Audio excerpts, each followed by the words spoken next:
하나님 말씀 우리 함께 보도록 하겠습니다. 오늘 우리 함께 살펴볼 말씀은요, 구약성경 시편입니다. 시편 135편 1절부터 5절까지의 말씀을 우리 함께 보도록 하겠습니다. 구약성경 시편 135편 1절부터 5절까지의 말씀입니다. 우리가 찾으셨으면 한 절씩 교독하도록 하겠습니다. 한 절씩 교독합니다. 제가 먼저 1절 말씀 보겠습니다. 할렐루야, 여호와의 이름을 찬송하라. 여호와의 종들아 찬송하라.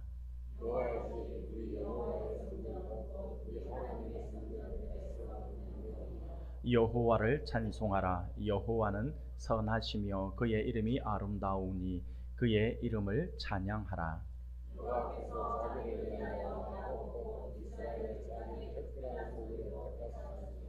함께 보겠습니다.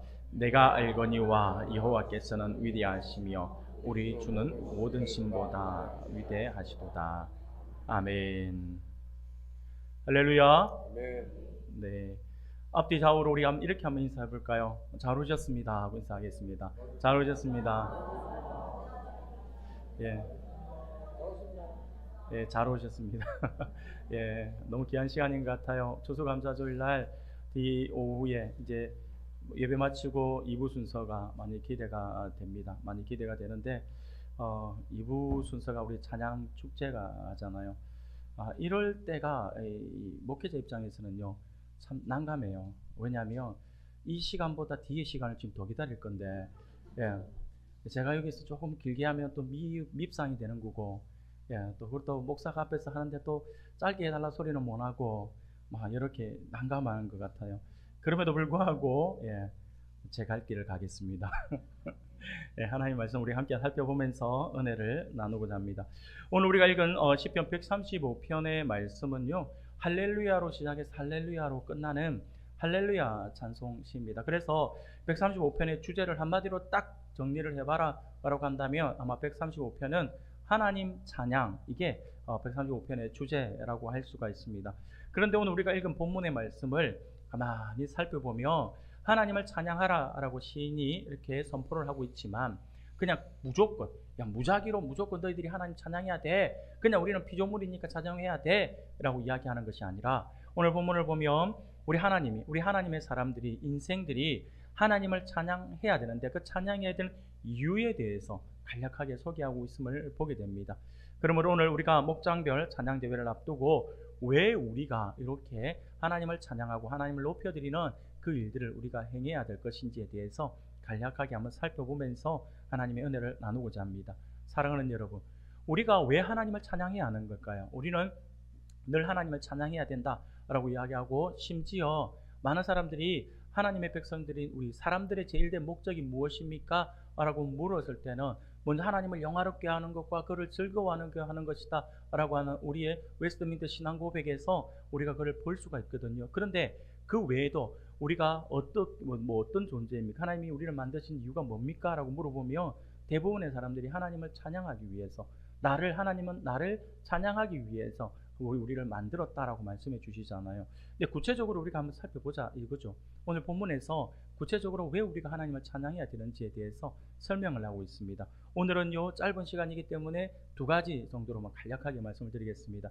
첫 번째, 왜 우리가 하나님을 찬양해야 되냐라고 하니까요, 4절 말씀에 이렇게 말씀을 해요.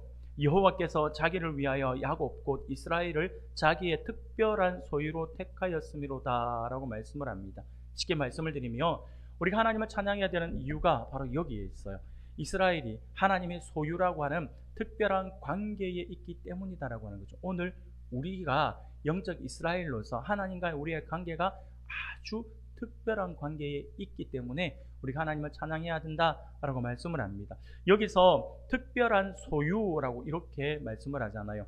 특별한 소유로 번역된 이 원어를 보면 귀중한 소유물이라고 하는 의미를 같이 가지고 있어요. 심지어는 개인 재산이라고 하는 의미로도 사용되어집니다. 쉽게 말하면 우리가 하나님의 소유인데 하나님의 개인 재산, 그냥 내 거다 이거예요. 하나님께서 꼭 집어, 야 너희들은 내 거야 라고 이렇게 말씀을 하고 있는 거죠. 하나님께서 이스라엘을 애굽에서 구원하신 후에 맺으신 특별한 언약 관계를 우리가 연상시키는 표현인데, 하나님께서 이스라엘을 매우 아끼시고 소중히 여기시며 특별한 사랑과 자비를 베푸시는 대상으로 삼으셨다라고 하는 걸 이야기하고 있는 것입니다. 그리고 우리가 본문에 보면 택했다라고 표현을 해요. 택했다라고 하는 표현은요, 사랑하다, 아니면 기뻐하다, 아니면요 특별히 뽑아 선택했다라고 하는 의미입니다. 특별히 뽑아 선택했다라고 하는 건데, 근데 여기서 이 택했다의 의미를 잘 우리가 기억해야 될 게 뭐냐면, 하나님께서 특별히 우리를 뽑아 선택했는데 무작위로 그냥 아무 때나 그냥 공 하나 뜨면 공 한 100개 던져놓고 나서 그 속에서 하나님께서 그냥 손에 잡히는 대로 하나 몇 개 뽑아가지고 선택했다, 이게 아니에요. 이게 아니라 여기서 특별히 뽑아 선택했다라고 하는 이 택했다라고 하는 말의 의미를 보면, 하나님께서 그렇게 살펴보는 거예요. 이렇게 딱 살펴보고 있다가 뭐 이게 공이 있으면 공이 100개 있으면 100개 중에서 딱 보고 있다가 하나를 딱 주목하고 보고 있다가 그래 너 내 거야 하면서 탁 꼬집어서 내는 이 의미를 가지고 있어요. 그래서 하나님께서 있잖아요, 우리를 그냥 선택하신 게 아니에요. 여러분들이 한 사람 한 사람을 다 아시고, 여러분들의 성품을 아시고, 우리 모두의 성품을 아시고, 하나님 지켜보고 있는 가운데에서 우리를 딱 꼬집어서 딱 선택을 했다라고 하는 거예요. 그런데 여기서 보면 이 택했다라고 하는 의미에서 보면, 이 하나님께서 딱 특별히 지켜보고 있다가 뽑아서 선택을 했다, 그리고 하나님 마음에 들었다, 이 말이거든요. 탁 뽑았다, 이 말인데, 그런데 오늘 본문을 보면 뭐라고 말씀하고 있냐면, 하나님께서 특별한 소유로 택했다라고 말씀을 하시면서 그 앞에 뭐라고 했냐니까, 누구를 택했다라고 이야기를 하고 있어요. 이스라엘, 야곱, 이스라엘을 택했다라고 이야기를 하고 있어요. 야곱을 택했다라고 하는 거예요. 근데 여러분 아시죠? 여러분 성경을 조금이라도 아시는 분은 야곱이 어떤 사람인지 잘 알고 있어요. 야곱은요, 그 이름의 뜻이 뭐냐면 발꿈치를 잡은 자라고 하는 의미예요. 그리고 이 이름의 뜻은요, 속이는 자예요. 찬탈하는 자, 쉽게 말하면 빼앗는 자.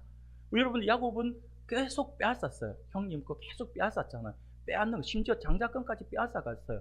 우리가 볼 때 야곱의 그런 삶을 보며 정말 속이는 삶, 정말 좀 정직하지 못한 삶을 살아왔던 사람이 야곱이에요. 그런데 하나님은 그 야곱을 딱 보고 있다가 그 야곱을 선택했다.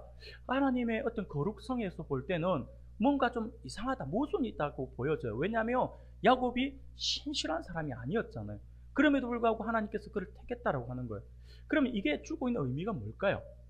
하나님께서 야곱처럼 이렇게 속이는 사람, 빼앗는 사람이었던 이 야곱을 하나님께서 이렇게 지켜보고 있다가 택했다라고 했는데, 이 말이 의미하는 바가 무엇이냐라고 하는 거죠. 여러분, 이것은 우리에게 아주 큰 은혜를 주고 있습니다. 무엇이냐면, 우리의 구원은 인간적인 어떤 객관적 조건에 의해서 하나님께서 선택한 것이 아니라 하나님 자신의 일방적이고 무조건적인 은혜에 기인했다라고 하는 거예요. 쉽게 말하면 우리가 잘났기 때문에, 우리가 뛰어났기 때문에, 야곱이 너무나도 신실했기 때문에 하나님께서 야곱을 콕 보고 있다가 딱 집어서 선택한 것이 아니라, 그냥 이거는 선택의 모든 하나의 그 조건은 사람 야곱에게 있는 것이 아니라 하나님 마음이었다라고 하는 거예요. 하나님께서 그냥 보시고 다른 뭐 삶을 어떻게 살았든 상관없이 하나님께서 보시기에 좋았기 때문에 그를 선택했다라고 하는 거예요. 야곱은요, 사랑을 받고 선택받을 만한 이유가 있어서가 아니에요. 속이는 사람이었잖아요. 허물과 흠이 많은 사람임에도 불구하고 특별히 하나님께 선택해 주셨다라고 하는 거예요. 여러분, 이게 우리에게 주는 은혜가 너무나도 커요. 하나님은요, 야곱만 그리 선택한 것이 아니라 오늘 우리들 또한 그리 선택해 주셨어요. 여러분, 우리의 모습을 한번 가만히 생각해 보세요. 주일에 앉아서 우리가 정장 입고 깨끗하게 입고 주일에 와서 예배 드릴 때 보면 모두가 다 거룩한 것처럼 보여요. 모두가 거룩한 것처럼 보인다니까요. 근데 나를 누가 제일 잘 알아요? 내가 알잖아요. 어저께 내가 무슨 짓을 했고, 지난 한 주 동안 내가 어떤 삶을 살았고, 내가 어떤 마음을 품었고 라고 하는 건 내가 잘 알잖아요. 그런데 그것을 또 누가 아냐면 하나님이 아시는 거예요. 그러니까 내가 가만히 생각해 보면 하나님의 이런 특별한 은혜를 받아 누릴 수 있는 그런 존재, 그런 어떤 일을 했던 그런 선한 마음을 가지고 있는 사람이 아님에도 불구하고 하나님께서 나를 선택해서 이 자리에 있어서 하나님을 찬양하게 만들었다라고 하는 것은 나의 어떤 뛰어남이 아니라 하나님의 특별한 은혜다라고 하는 거죠. 이게 바로 우리가 하나님을 찬양해야 되는 이유라고 하는 거예요. 우리가 뛰어났기 때문에 하나님께서 우리를 구원해 주신 것이 아니라 그냥 하나님께서 사랑해 주신 거예요. 처음부터 끝까지 그냥 사랑해 주셔서 우리를 선택해 주셔서 우리와 하나님 자녀 삼아 주시고 우리를 또 구원의 그 반열에 하나님께서 세워 주시고 심지어 우리에게 직분까지 맡겨 주시고 오늘 이렇게 하나님을 찬양하는 이 자리에서 함께 있어서 하나님을 찬양할 수 있는 기회도 주시고 우리가 뛰어난 것이 아니라 하나님께서 특별히 선택해 준 존재라고 하는 거죠. 그러니 어찌 우리가 하나님을 찬양하지 않을 수 있겠냐라고요. 오늘 시인이 그것을 이야기하고 있습니다. 이 놀라운 사랑의 선택을 받은 자로서 항상 하나님께 감사하며 또한 영원히 하나님을 찬양해야 되는 그 이유가 바로 이것이다라고 하는 거죠. 두 번째로 왜 우리가 하나님을 찬양해야 합니까? 오늘 본문은 우리에게 이렇게 말씀을 합니다. 5절 말씀을 보니까 이렇게 말씀을 해요. 내가 알거니와 여호와께서는 위대하시며 우리 주는 모든 신들보다 위대하시도다 라고 말씀을 합니다. 쉽게 말하면 우리 하나님은 지극히 높고 위대하신 분이시다 라고 하는 거예요. 위대하시며 라고 번역된 히브리어 원어를 보면 까돌리라고 하는 단어인데 이 단어는 위대하다, 크다, 심지어 우리 개역 한글 성경에서는 광대하시다 라고 이렇게 번역을 하고 있어요.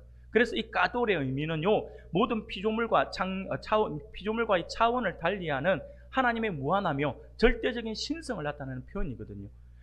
우리 하나님께서는 세상의 모든 신들보다 상대적으로 위대하시다가 아니에요. 여러분 잘 기억하셔야 돼요. 신들보다 뛰어나시다가 아니라 하나님은 세상의 모든 신이라고 여겨지는 그 모든 것들과 비교도 안 되는 완전히 구별되고 절대 신성을 가지신 유일한 분이시다라고 하는 걸 이야기하고 있습니다. 유일한 분, 바로 우리를 창조하신 창조주 하나님. 오늘 오전에도 말씀을 나누었잖아요. 하나님 우리의 창조주가 되시고 구원주가 되신다고. 그러니 우리가 하나님을 찬양해야 되는 것은 그를 높여야 되는 것은 지극히 당연하다라고 이렇게 시인이 이야기하고 있는 것입니다. 사랑하는 우리 성도 여러분, 오늘 오후 시간에 하나님께서 우리에게 주시는 말씀 기억할 수 있기를 바랍니다. 하나님은 찬양받으시기에 합당한 분이십니다. 우리가 하나님을 찬양해야 될 이유와 근거는요, 이루 말할 수가 없어요. 찾으라면 끝없이 찾아낼 수 있어요. 그러나 오늘 두 가지만 살펴보았습니다. 그럼에도 우리가 그렇게 많음에도 불구하고 여전히 우리가 하나님을 찬양하지 못하며 오히려 불평과 불만을 앞세우고 있지는 않은지 우리 스스로의 모습을 한번 돌아보아야 할 것입니다. 그래서 오늘 본문에서 시인이 이렇게 크게 하나님을 찬양할 것을 외치고 있는 것처럼 날마다 삶 가운데서 특별히 하나님을 찬양할 수 있고, 특별히 오늘 오후 시간에 마치고 나서 2부 시간으로 있을 찬양 축제를 통해서 만물을 창조하시고 주관하시며 우리를 택하여 구원케 하신 하나님의 이름을 기억하고 그분만을 영원히 찬양하며 즐거워하는 우리 모든 성도님들이 다 되시기를 주님의 이름으로 축원합니다.